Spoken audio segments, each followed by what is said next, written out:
Alors, vous avez peut-être remarqué que votre digestion est lente et assez irrégulière.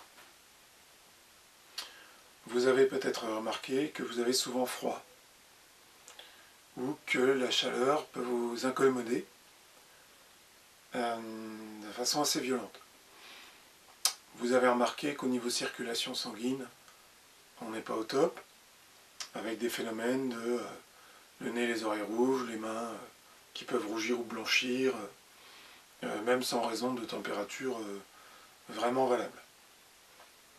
Vous avez remarqué qu'au niveau de l'appétit, c'est pas tout à fait régulier, que vous ne mangez pas énormément, et vous avez sûrement, comme j'ai eu étant plus jeune, des phases avec des moments où vous avez très froid, et si vous prenez par exemple une toute petite boisson avec un peu de sucre, et bien hop, vous partez avec très chaud, des bouffées de chaleur, des choses comme ça qui ne sont pas du tout régulières, jusqu'à transpirer 5 minutes après avoir eu froid.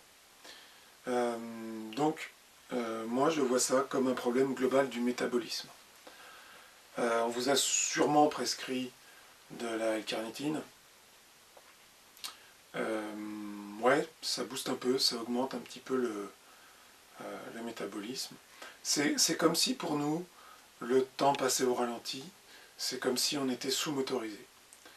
Alors, moi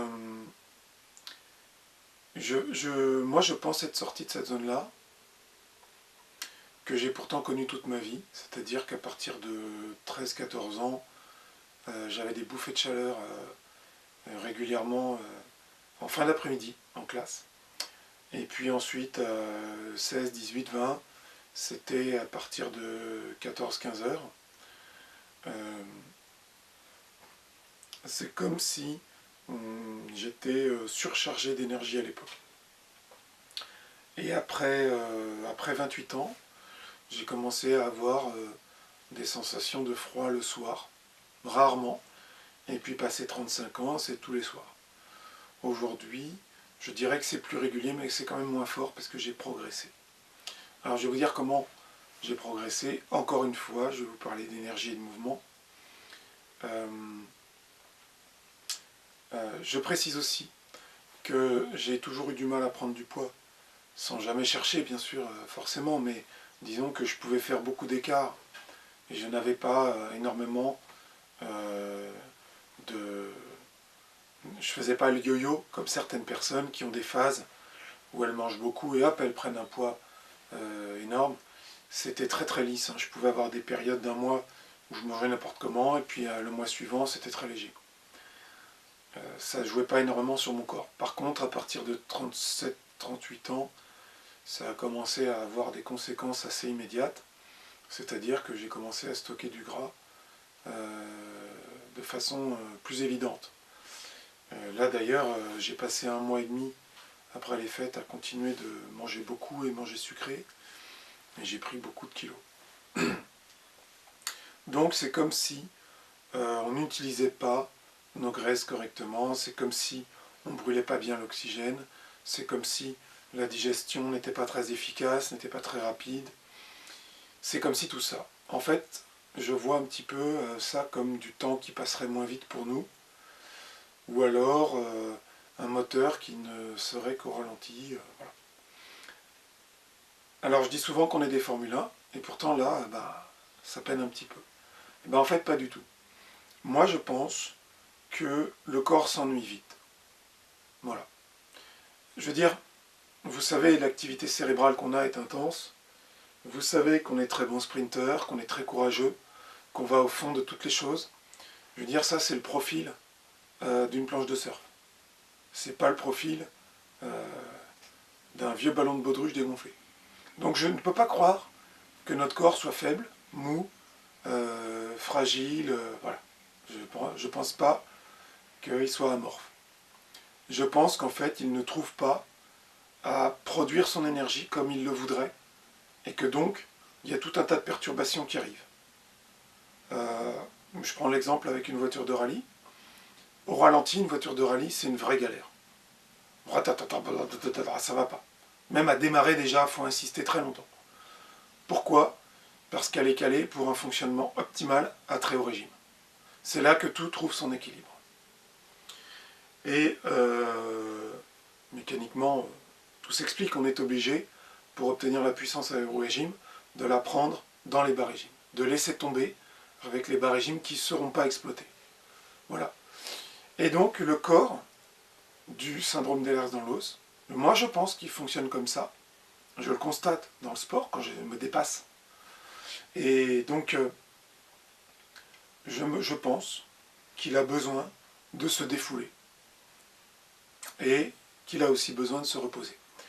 Par exemple, moi j'ai très mauvais souvenirs de l'école, j'ai lâché prise peu à peu à cause de ça, je pense, hein. À cause de la douleur dans le dos et à cause justement de ces bouffées de chaleur, ces suées, ces cheveux qui graissaient, enfin c'était vraiment... il fallait que ça sorte d'une certaine manière, hein. Des rougeurs, des boutons d'acné, enfin ça sortait, je bouillonnais sur place parce qu'on était enfermés toute la journée. On ne pouvait rien faire. Et moi j'avais besoin de faire des pauses. Par exemple, les gamins qui sont autistes Asperger aujourd'hui, eh bien ils font énormément de pauses dans leur apprentissage. Vous le voyez, il y a des documentaires là-dessus. On leur permet des pauses alors que les autres élèves continuent de travailler. Et on leur laisse un tableau ou la récréation, ou une salle, un bureau spécial, où ils vont se couper 10 minutes. Toutes les heures, toutes les 2 heures. Et c'est comme ça qu'ils sont hyper performants. Ces gamins-là, ils ont 1, 2 ou 3 années d'avance. Ils fonctionnent comme ça. Et enfin, après des décennies d'incompréhension, on leur a permis d'aménager leur temps pour être dans leur performance. C'est-à-dire que ce ne sont pas des citadines dans les bouchons, que sont pour moi les élèves, classiquement. Ce sont des voitures de sport qui sont sur des routes départementales, par exemple, et qui roulent très très fort, et on a besoin de s'arrêter pour laisser refroidir les freins et le moteur. Voilà. Moi je vois ça comme ça. Les deux voitures font le trajet, mais chacune à sa manière. Et donc, alors voilà, comment on peut s'organiser, syndrome d'Ehlers-Danlos, pour bien fonctionner? Eh bien, je dirais qu'il faut fractionner. Voilà. Le matin, vous avez besoin d'arriver plus tard, arrivez plus tard. Vous avez besoin de coupure très rapidement après. Ok, faites-la. Et que personne ne vienne vous en empêcher. Vous avez besoin d'une deuxième et d'une troisième coupure avant midi, faites vos coupures. Si vous avez besoin de manger un encas parce que vous avez une petite fringale, apparemment c'est assez fréquent. En tout cas, moi je le vois autour de moi et sur moi-même, les fringales c'est un truc, on a besoin de sucre. Eh bien vous allez manger un encas. Le midi, vous avez besoin de manger peut-être en 2 fois, pour pas que ça gêne avec tout ce qui est gastrique. Faites un repas à 11h30 et un deuxième à 14h. Essayez de faire ça. Des petites boîtes, si vous amenez des boîtes, vous mangez en 2 fois. Si vous avez besoin ensuite de couper plusieurs fois l'après-midi et de vous reposer, après manger par exemple, reposez lourdement, posez-vous. Voilà. Et on verra autour de vous que ce régime-là fonctionne pour vous et que si vous êtes dans une entreprise, eh ben l'intérêt, il est peut-être là.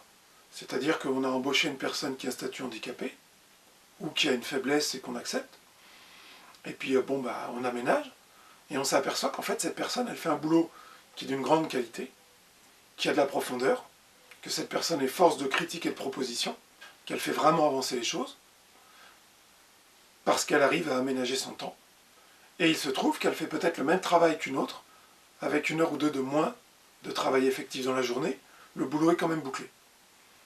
On s'en apercevra certainement, parce que c'est ça que vous valez.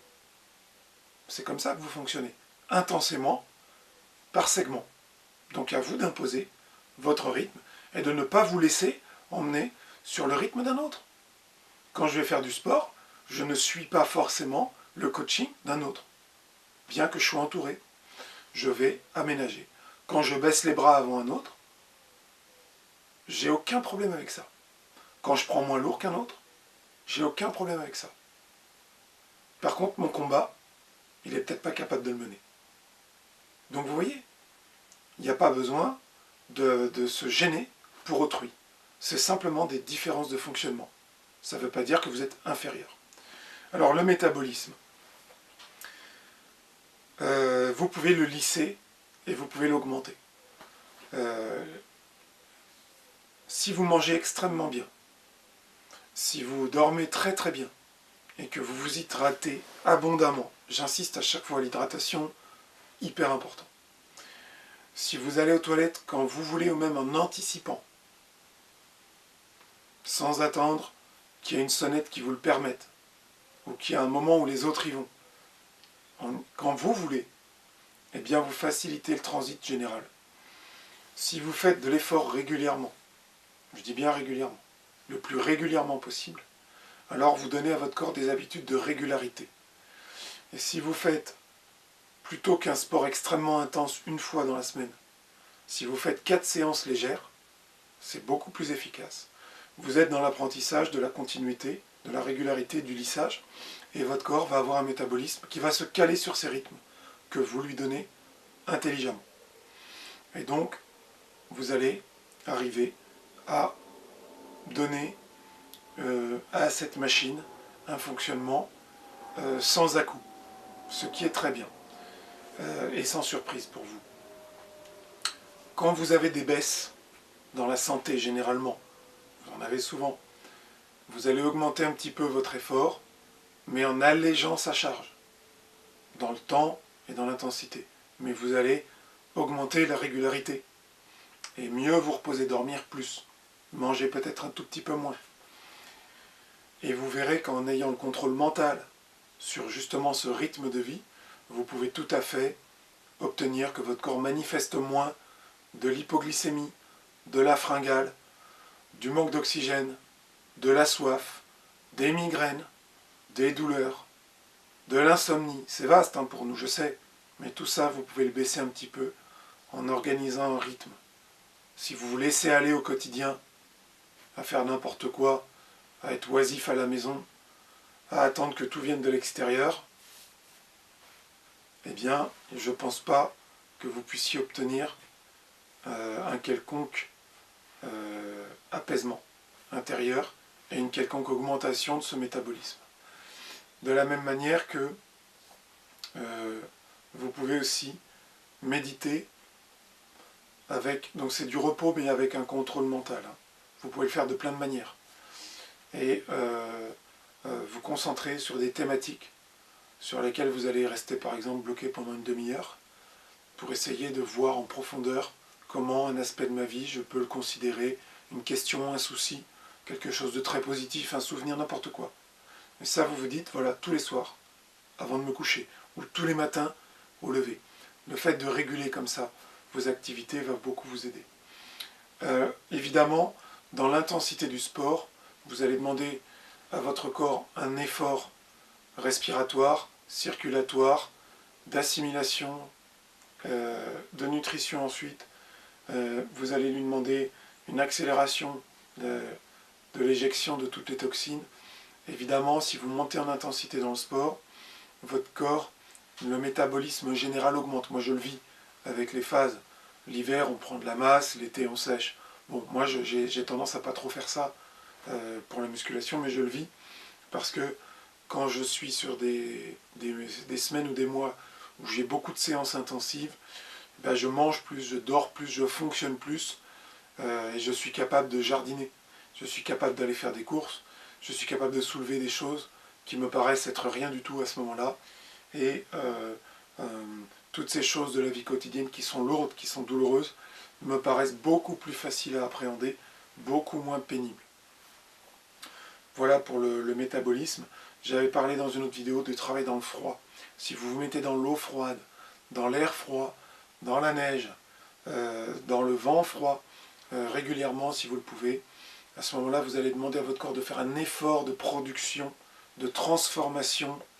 Et là, vous allez voir que votre corps, une fois qu'il a appris à monter à des extrémités qui sont encore pas grand-chose, au niveau du corps humain, on peut aller beaucoup plus loin après. Mais vous n'avez qu'à voir Wim Hof, qui est connu pour le froid, pour le travail dans le froid. Eh bien, à force d'augmenter cette capacité à transformer du gras en chaleur, à brûler de l'oxygène, hein, eh bien, à vous donner de l'appétit, ben vous allez voir que quand vous allez être en t-shirt entre la maison et la voiture, même s'il y a un petit peu de vent, un petit peu de pluie, eh bien ça vous fait moins d'impression qu'avant. L'eau froide à la piscine ou dans la douche ou quoi, sur les premiers abords, l'eau froide, ça va vous paraître dérisoire. Donc c'est des choses qui vous renforcent, qui vous amènent de la sérénité, de la régularité et qui augmentent votre métabolisme. Donc vous pouvez agir sur ce métabolisme dans des mesures de l'entendement. Hein. Je veux dire, c'est pas la peine d'aller vous faire du mal, c'est pas la peine de chercher à faire des miracles, c'est pas la peine non plus d'attendre qu'il arrive des miracles. Moi je crois aux miracles hein, en général, mais ne soyez pas super extrême. Vous verrez, tout simplement, le but c'est de constater que vous pouvez augmenter votre puissance et la lisser pour que ce soit plus vivable, tout simplement.